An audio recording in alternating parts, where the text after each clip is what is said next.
Salut, aujourd'hui j'aimerais vous donner quelques conseils pour dessiner des fenêtres sur les maisons qui animeront vos paysages.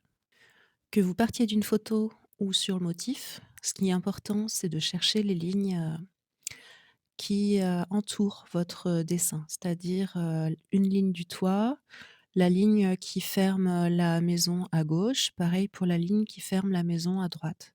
Ces lignes-là vont servir de repère pour avoir des mesures à peu près exactes. On n'est pas dans une recherche, au millimètre, hein, on veut pas faire des plans. On veut juste rendre l'aspect esthétique de la maison. Si c'est un petit peu plus large, un petit peu plus étroit, c'est pas très grave. Ce qu'il faut, c'est qu'on la reconnaisse quand même.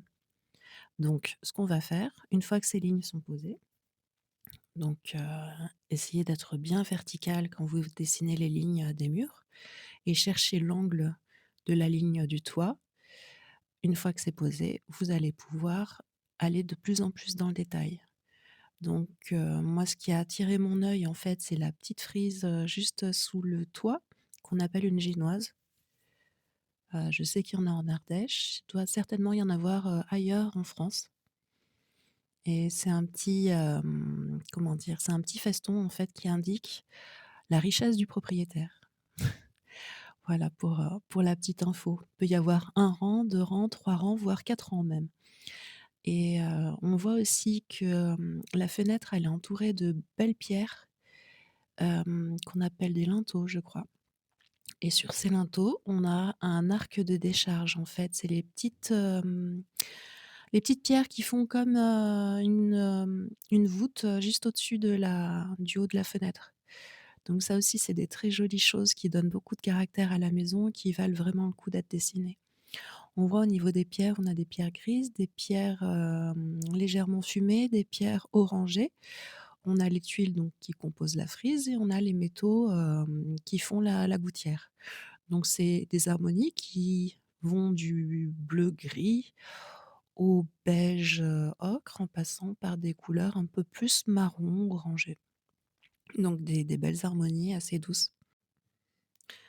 Placez vos ombrages, ça va donner du volume à votre dessin et on va passer à la génoise. Donc faites un motif en écaille de poisson avec l'épaisseur des tuiles légèrement plus épaisse à gauche qu'à droite, sur chaque tuile et répétez ce motif, sur les frises. Ça devrait suffire à avoir un résultat, convaincant. Mettez un peu de texture sur les pierres et maintenant on va passer à la maison adjacente. Donc ce qu'on voit là, je fais un arrêt image, la ligne jaune en fait, essayez de visualiser l'angle par rapport à, un angle à 90. Là, j'ai l'impression elle arrive à la moitié, donc elle est à peu près à 45°. Ça vous aidera à mémoriser cet angle et à le reporter sur votre croquis. Je vous invite vraiment à vous servir de cette astuce qui vous aidera pour des perspectives un petit peu compliquées. Ça peut vous permettre de mémoriser certaines pentes qui peuvent être un petit peu compliquées. C'est même pas compliqué en fait, c'est que l'œil, on est parfois un petit peu embrouillé dans des perspectives un petit peu à la Escher, on n'arrive plus à voir. Et juste d'isoler une pente comme ça et de visualiser un carré dont les angles sont à 90 et de visualiser cette pente qui part d'un des coins du carré et de reporter ce carré avec la diagonale dessus, enfin la pente dessus, vous aidera à construire votre dessin et à éviter certaines grosses erreurs, comme des perspectives qui montent au lieu de descendre et ainsi de suite. Maintenant, on va faire la maison sur la droite. Donc je vais dessiner le motif des pierres. Il y en a des grosses, il y en a des petites. Les grosses sont plutôt dans l'angle en fait, elles protègent le coin de la maison et on va les appuyer sur un réseau de lignes, là aussi, plus ou moins, parallèles. Allez, on va passer maintenant sur une vue un petit peu plus de trois quarts, où vous verrez que la perspective a modifié la vue sur cette fenêtre.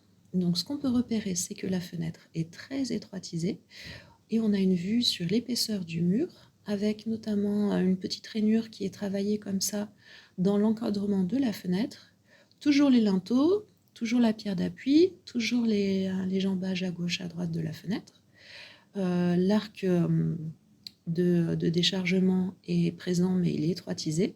Et la génoise qui fait un motif un petit peu plus compliqué. Donc moi, j'ai vu une sorte de frise de losange couleur crème et couleur brique. Donc j'ai essayé de le reproduire parce que honnêtement, j'ai trouvé ça plutôt difficile. Quand un motif vous échappe et que vous n'avez pas envie de rentrer dans la perspective, essayez de le réduire à des formes simples. Donc moi, j'ai imaginé des losanges qui m'ont permis d'obtenir quand même un effet de génoise. L'important, c'est pas que ce soit parfait, mais c'est de quand même se lancer et de faire quelque chose. Donc là, je suis en train de dessiner les linteaux. Appuyez-vous sur des lignes qui sont légèrement parallèles, en imaginant quand même qu'elles convergent, allez, on va dire à une trentaine de centimètres sur la gauche. Les lignes doivent plus ou moins, enfin, doivent converger. C'est un principe de perspective avec des points de fuite qui se rejoignent sur l'horizon. Là, vous pouvez le reproduire, mais tranquille, pas besoin de sortir avec. Il faut juste savoir que ce n'est pas des parallèles parfaites. Je fais un petit dessin au niveau des pierres. Alors faites-le, c'est pas toujours très agréable parce que c'est un motif assez répétitif, mais ça donne vraiment le cachet de la maison.